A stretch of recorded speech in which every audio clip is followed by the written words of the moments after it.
Good morning and welcome to Harvest Remedy. My name is Christine, if you haven't been here before, and today I'm finally getting around to planting my seeds for spring, even though we are more than halfway through spring. So this is the second time that I have tried to raise seedlings from seed myself without just purchasing from the big stores. And if you saw my seed haul, I did go a little bit crazy on the seeds that I purchased, but last time I only started nasturtiums and I think it was some brassica. So I think I started about 12 seeds I planted in seed trays. This time I plan on sowing about 300 today. So let's get started. It's going to be a fun morning. So I'm just going to start by wetting down just a standard vegetable potting mix. So I'm not using a seed raising mix, honestly, because I don't have a seed raising mix. And I'm just going to wet it down until it basically holds together.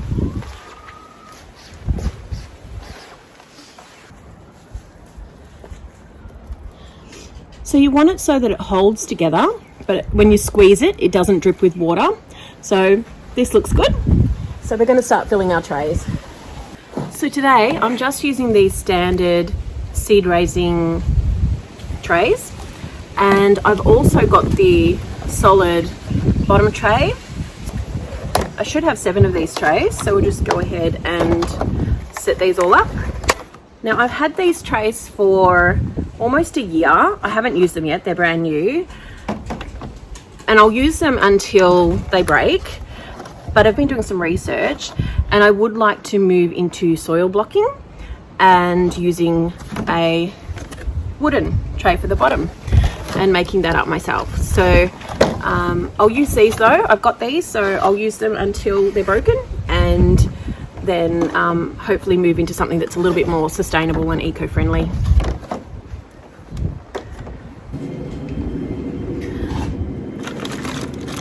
Okay, so now the soil's been pre-moistened, we'll go ahead and fill these trays.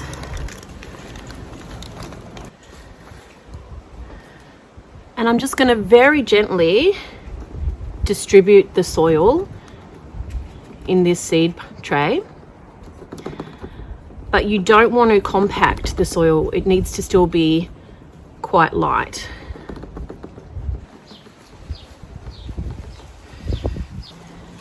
So I'm just very, very lightly sweeping across this so that I'm not compacting the soil down.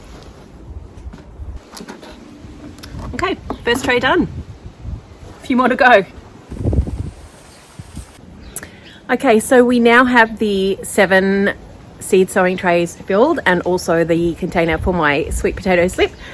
Just in time, as it is starting to rain here. So we'll head inside and start sowing some seeds. So now that we've got all of our seed trays filled, I'm in our guest bathroom as it doesn't get used pretty much at all, and the light here is really good. And it's really important, once your seeds germinate, that they have really good sunlight for a good part of the day. Otherwise they can become quite weak and leggy and not grow very well.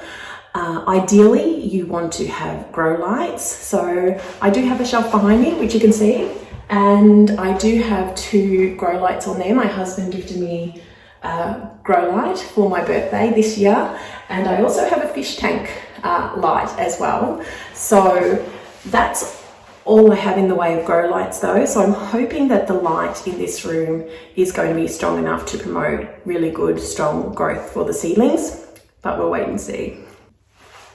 So I'm going to start today by putting my glasses on so that I can see my cheat sheet. If you saw my seed tracking video and how I organise my seeds of when to sow and how to plant them and that kind of thing, so I've just printed that off as a little cheat sheet for me today.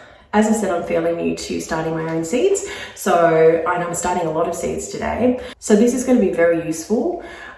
so that I know what depth to plant the seeds at and what conditions that they will germinate at as well. Some seeds do require some pre-treatment or some preparation, and so I did have some seeds that needed to be soaked overnight, and so I did that last night. I'll grab them. So we're going to start with planting the seeds that I prepped last night, and they had a good soak. And the seeds that I prepped last night include beans and nasturtiums and also beetroot. It is best to direct sow your bean and beetroot seeds. However, I'm gifting some beetroot seedlings to my brother, so I'm going to get those started in the seed trays, and the others I'll plant directly into the garden. And with the beans, I am going to actually plant those out in the tray, as I have not had any success planting them out in my veggie patch this year. Nothing has germinated so far, so I'm going to try and raise them in the seed trays and see how we go. So to get started on planting these, I'm just going to use a chopstick to make the little divot in the soil, and I'm just going to work basically from one end to the other. So for beans, they need about 2 centimetre depth, which is great. You can see from the chopstick roughly how deep you need to put it for 2 centimetres. And so I'm just going to make a little hole in each of these. And so for the beans, because I haven't had successful germination outside, I'm going to be planting twice as many beans as I'm actually wanting. And then if extra germinate, that's great. I can just gift them. But I'm hoping that I will have enough to be able to plant what I want in the garden. So I'm just going to work my way along and make all the holes.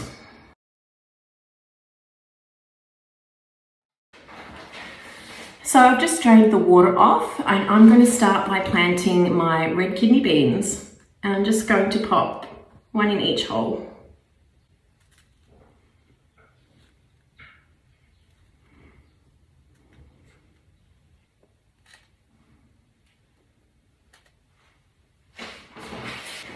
And then I'm just going to use my chopstick to cover it over. Now it's really important that when you're covering your seeds that you're not compacting the soil down around them. You want to make sure there's no air pockets, but you don't want to make the soil super hard. It's more important for when you've got those really fine seeds.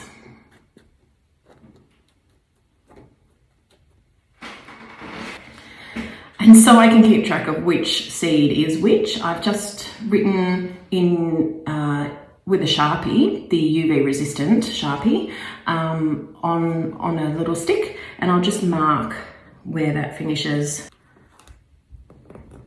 So I continue planting my beans here, and next I plant some jade green beans or French beans.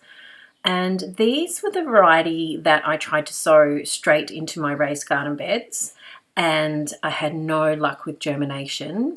So I'm hoping that by starting these in the trays, I'll have some more success. I planted some bungalow beans, which are another variety of green beans. We really enjoy having green beans as a side.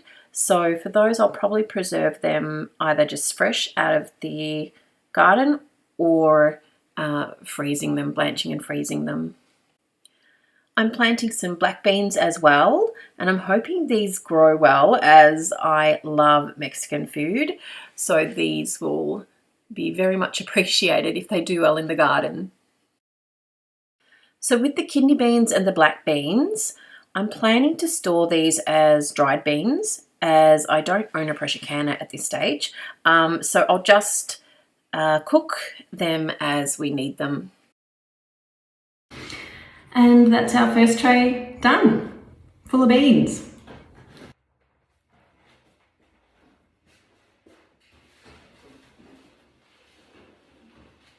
And the last beans we're planting is a Kentucky wax bean, and this one's a climbing one. All the rest of the beans I've planted have been bush beans, which is the ones I want to plant in my garden.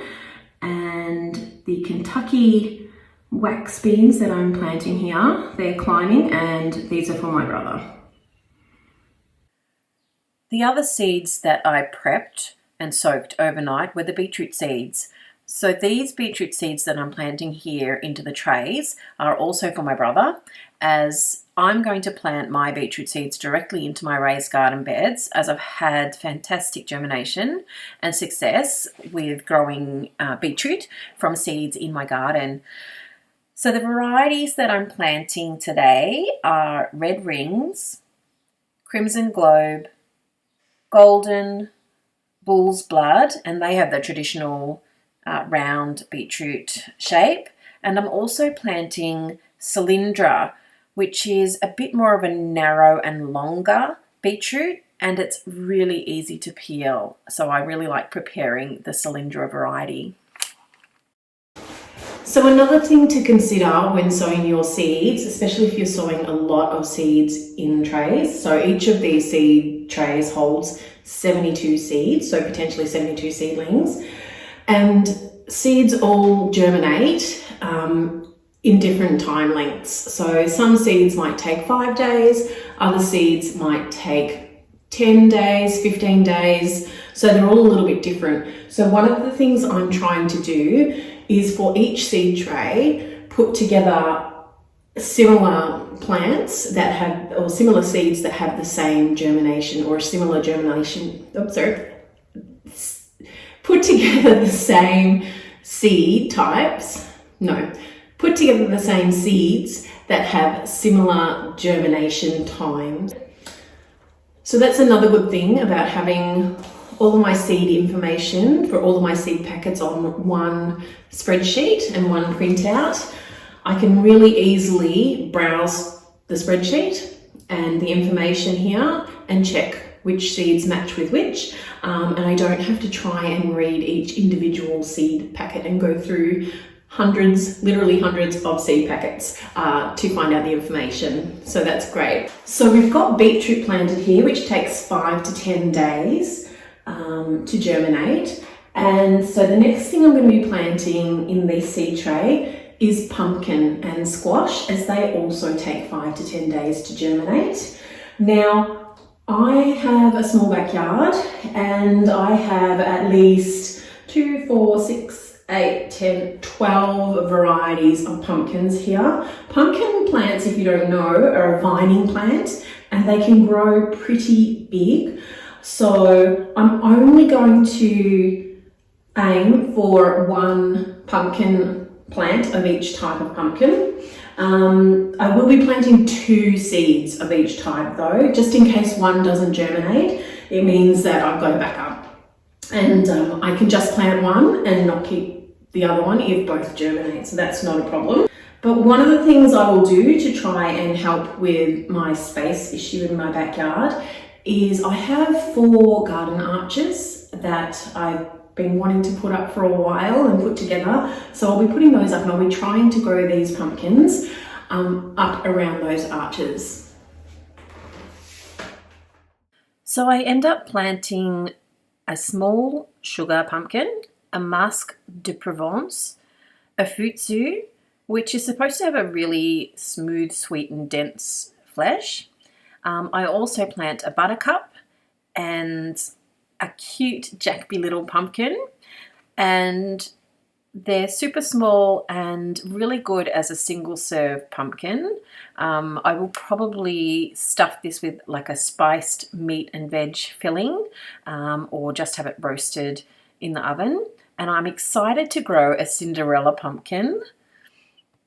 And I also planted, along with all the other pumpkins, a loofah gourd, as I'm wanting to have and use my own natural sponges, as the more products I can produce myself at home, the better. So that was our Jarrandale pumpkin, and the Jarrandale and the Queensland Blue, and also the butternut. They're 3 that these supermarkets have consistently. So they're the 3 that I can buy at the supermarket. The next thing I'm going to plant is some butternut pumpkin, and this is our absolute favourite. I also promised that I plant my brother some of the butternut pumpkins. So I'm just checking. So he wanted 4, and I'm also going to plant myself 2 of these. The butternut pumpkin is my absolute favourite for making pumpkin soup. I also have some spaghetti squash here. Very excited to grow this. Spaghetti squash is something that the supermarkets and even our farmers markets don't sell. So if you want spaghetti squash, it's something that you do have to grow yourself. Something that I don't have and I won't have for this season are heat mats. So some seeds require a certain temperature to germinate. For example, all of these pumpkin seeds need a temperature of between 21 and 35. And so I'm hoping that being inside and being November, very start of November now, the soil temp will be okay and will be warm enough for that because I have started a bit later in the seed sowing season, so it's not as cold anymore. So I should be okay without a heat mat, but it is worthwhile if you're going to be investing and planting a lot of seeds, just to make sure that your seeds will actually germinate and they've got the right temperature to germinate. As I said, I don't have a heat mat, but that is something that I would like to invest in eventually.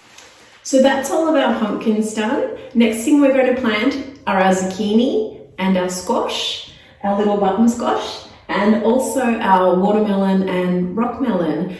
So with pumpkin, watermelon and rock melon, they actually need a really long growing season. So if I had left it any later, say another week or two, I probably would have to buy those as seedlings because there wouldn't be a long enough growing season for those particular vegetables or fruits.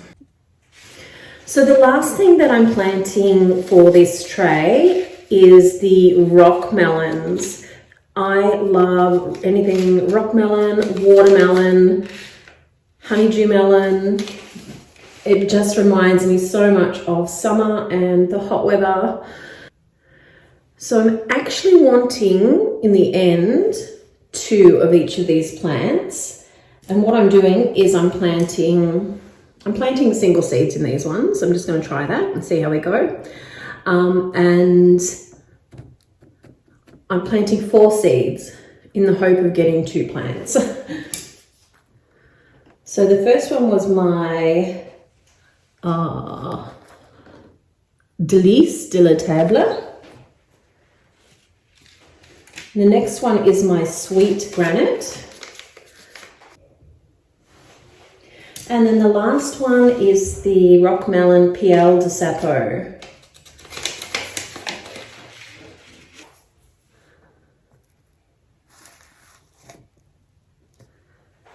And that is 144 seeds, potential plants planted.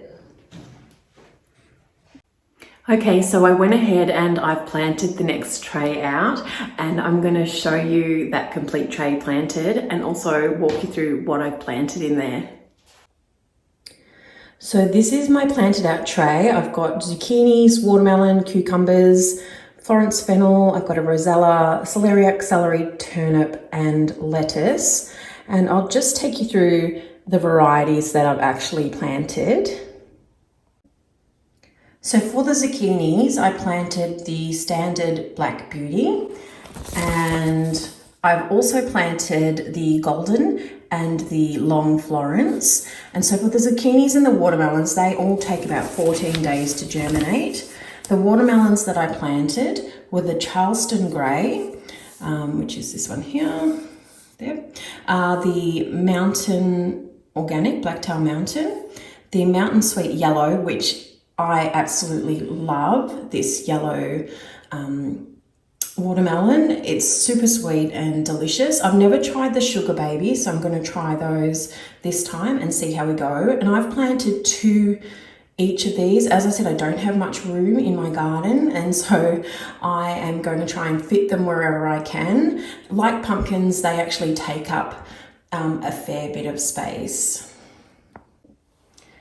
I've also planted some cucumbers. I've only planted 2 of each plant though, as I'm not a huge cucumber fan, and neither is Lloyd. So my 16-year-old does like cucumbers, and I've also got these Parisian pickling cucumbers as I'm wanting to do some pickling. I planted 2 of the pineapple Cossack. I've never grown them and I've never tasted them. I actually first saw them on Becky's channel, Acre Homestead, which I absolutely love that channel. And she has a lot of interesting fruits and vegetables that she grows. And it sounded great. So little pineapple flavored, I guess, berries almost, a bit the size of a cherry, and they've got a paper outer shell. So I'm going to try those and see how they go. I've planted a Rosella, which is actually quite a large plant. It grows to 2 meters, so I've just got 1 of those. And I love hibiscus tea, which is actually from this plant. So it's a Rosella, but it is a hibiscus plant. And so you can use the actual calyx or flower in the tea, and you can just dry it and grind it up, or you can leave it whole, and it has great health benefits. So I actually have a hibiscus tea most mornings to start my day. It's a really fresh, zingy, lemony flavor, and it also makes an amazing jam. I planted some more Florence Fennel as the 4 that I've got in the garden. I've got 2 left in the ground, so I planted 5 more. We don't eat a lot of it, but I do like it added into some coleslaw or into salad, and you can roast them up as well. I don't tend to do that. I've also planted 6 celeriac seeds. So celeriac is not the prettiest looking vegetable. It tastes like a very mild celery, and it's beautiful mashed. It's great on its own mashed, or putting it with sweet potato or potato. It's really great roasted. Also really nice raw and grated and incorporated into either a salad or a coleslaw. I've also planted a couple of varieties of celery, so the stringless and the Utah, and I was really surprised. I've never planted celery before, but this is how tiny the seeds are. So small.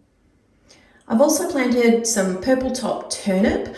I don't eat that much turnip, but I love using it in pasties.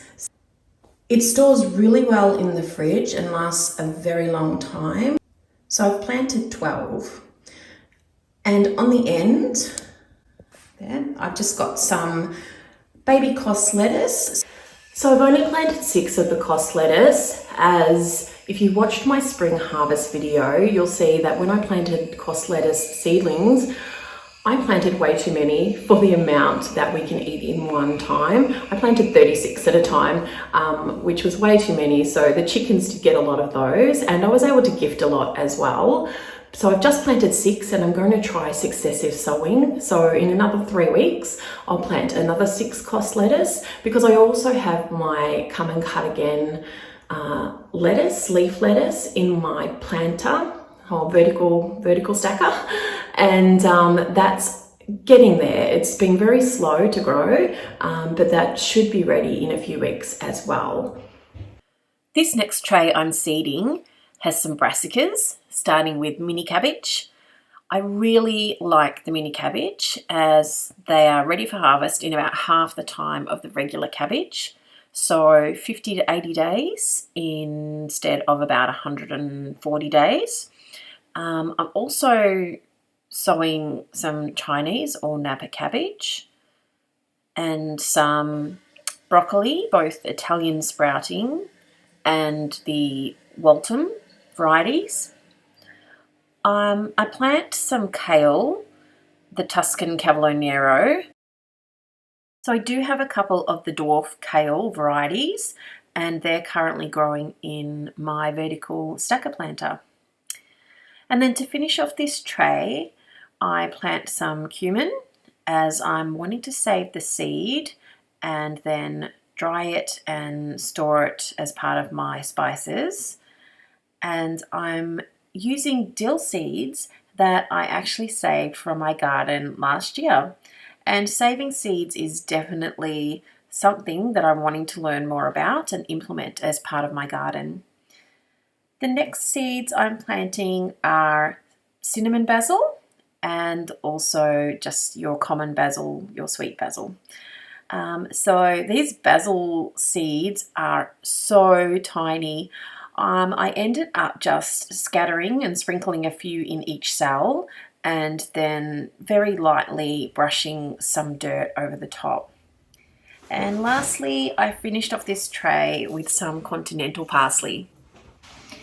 So we only have 4 more types of vegetable seeds to plant, which are our capsicums, chilies, tomatoes, and, well, technically 5 because tomatillos, and also our corn. Now I'm not direct sowing my corn, I'm going to grow it as a start. So we are almost at the finish line. So for my tomatoes, I'm essentially trying out a whole lot of different varieties. So be that for pasta making, or just for fresh eating in salads, for roasting, making sauces.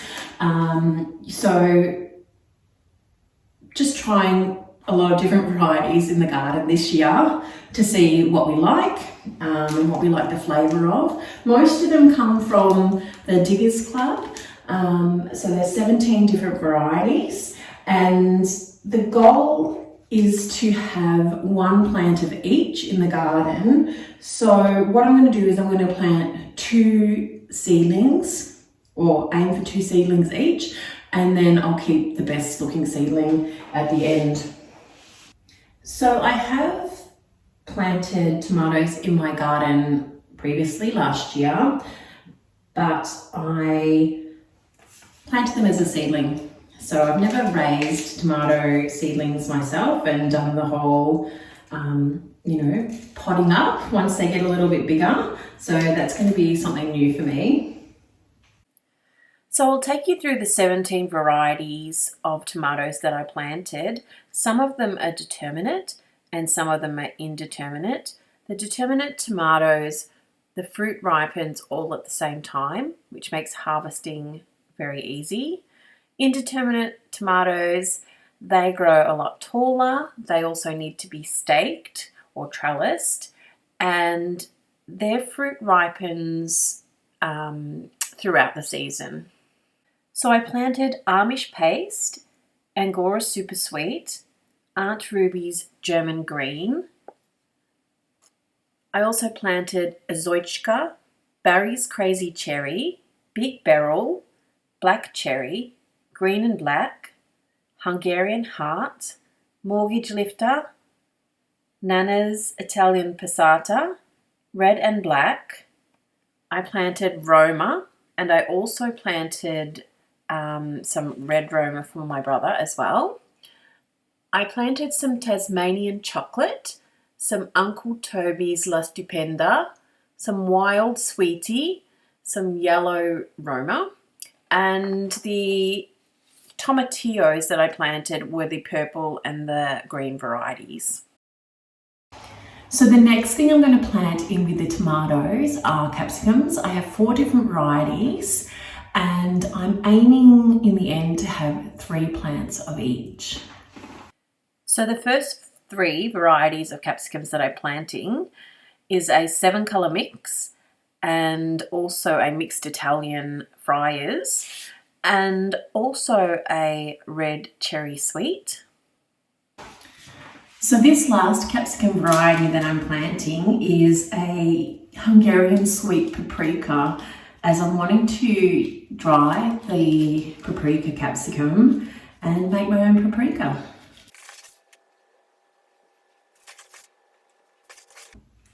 And that's another tray done. And our last vegetable tray is going to be our chilies. Okay, so I am now planting my chilies. I'm only wanting 1 of each chili variety. So I'm going to plant 2 seeds in each of these seed squares. I'm not sure what you call them. I'm not going to worry with gloves until I get to the Carolina Reaper chili, and then I think I'm going to pop some gloves on. So first we have Joe's Long Cayenne.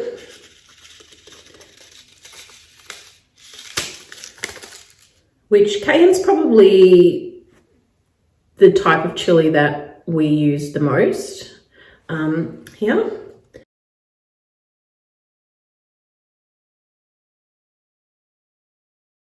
I am interested to see if I can dry this and make my own cayenne chili powder as well. Next is a habanero mustard.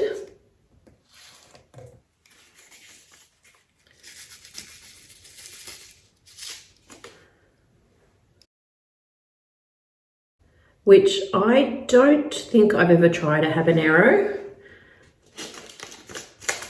but very interested. I do like, I love Indian and I love spicy food and curries, and I love chili. So I'm definitely interested to see what some of these different chili flavors are like, and the different heats as well. So this one's a pattern.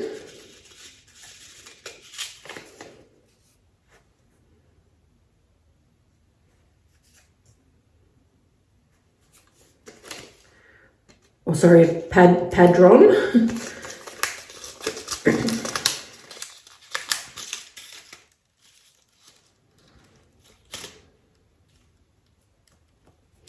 And then this next one is a Sugar Rush Peach. And I have seen this one on Acre Homestead channel with Becky, and she said it's one of her favorites. It's got a really nice heat to it, but it's also quite sweet. So I've got two of those. I've also got a Sugar Rush Cream from the same company, which I got those seeds from Pack in Heat.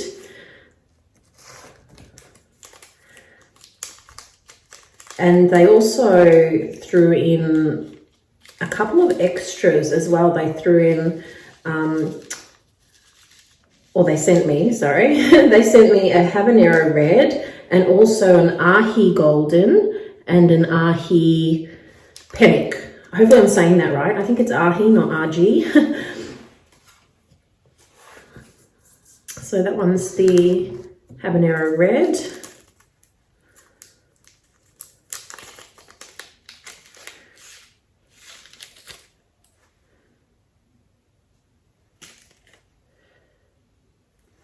And then I've also got here a Kashmiri mirch chili, which is used in Indian cooking. So I use that. I know I've made a Rogan Josh with the Kashmiri mirch chili powder. And so I'll be interested to see what the flavour of that is from homegrown.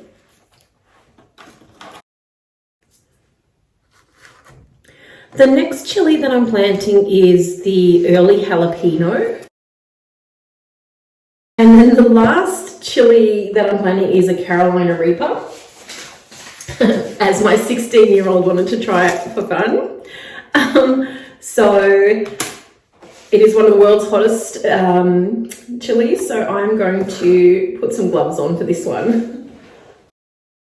So now that we have all of our vegetable seeds planted, I'm just going to go through all of the trays, and I'm just going to sprinkle cinnamon on top of the trays, and that helps to prevent any mold or algae forming on top of the seedlings, because you have to keep seeds pretty moist, because once they germinate, if they dry out, they will be non-viable and all of your effort is wasted. So I'm just going to go through, cover these all with the cinnamon, and that is another tip that I learned off Becky from Acre Homestead. And then what I'll do, once all of the trays are covered with the cinnamon, I'm just going to grab some, if you've got Glad Wrap, you can use Glad Wrap. I've got a biodegradable sugarcane film here, and I'm just going to get enough so that it sits on top of the tray. And what I'm wanting to do is to trap some moisture in and make a little bit of a more humid environment for the seeds to germinate in, as seeds do like a very humid environment.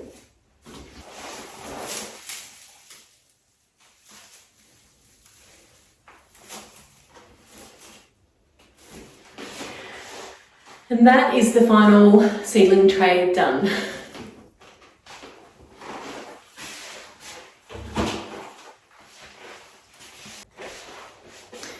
So I'm really happy with what we achieved here today. We were able to plant 6 full 72 cell seed trays full of vegetables. So that's about 440-ish seeds that we've planted today, which is amazing. Now, the only dilemma I have is where am I going to fit them in my backyard? That's for another day though.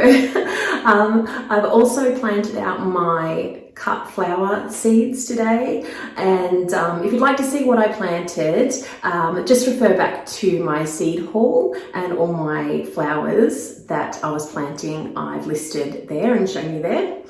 If you liked what you saw today, hit the like button. If you'd like to see more, please subscribe, and thank you so much for your time today. And I really appreciate it, and really appreciate you being part of this journey with me. Thanks again for being here with me, and enjoy the rest of your weekend.